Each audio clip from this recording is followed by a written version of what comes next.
bilan plutôt très favorable, un joli top 10 avec Stéphane Bissiger. On peut même nourrir certains regrets avec Stéphane qui a crevé au mauvais moment quelques secondes après Pedersen dans le secteur 15 plus 16.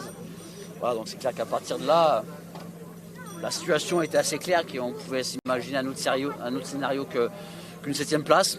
Ça fait partie intégrante de Paris-Roubaix, mais c'est clair qu'on aurait aimé avoir ce petit grain de réussite pour ne pas crever à ce moment-là et pour vivre avec un peu plus d'intensité le final. Sûrement le top 5, peut-être le podium, on ne le saura jamais. Voilà, bon, c'est comme ça, on va se contenter d'une 7e place, qui est plutôt une belle performance pour nous, qui était l'objectif en partant de Compiègne, de rentrer dans les 10 premiers, notamment avec Stéphane qui était le leader.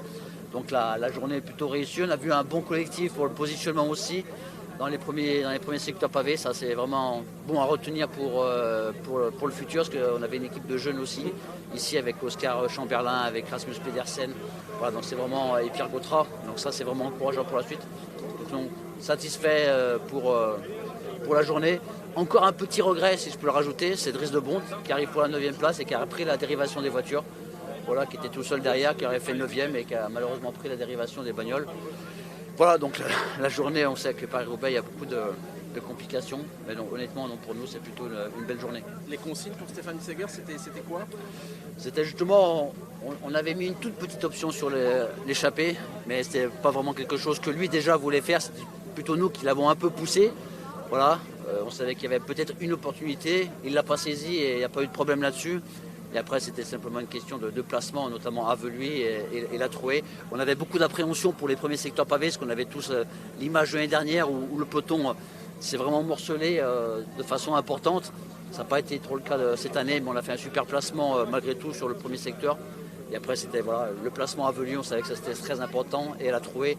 Et à partir de là, ça s'est fait à la pédale pour Stéphane. Parfait, merci. Julien, une question supplémentaire. Voilà, on a vu ce briefing sur France Télévisions.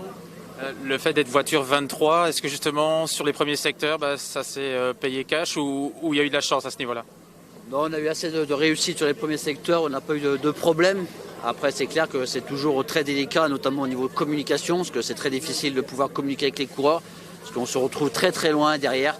Donc c'est le seul point négatif d'avoir une voiture comme celle-ci aujourd'hui. Fort heureusement, on a été épargné par les problèmes mécaniques, donc on n'a pas eu à intervenir. Et heureusement, il y a également le staff, et il faut le souligner, hein, c'est très important sur une journée comme celle-ci d'avoir du staff un peu de partout.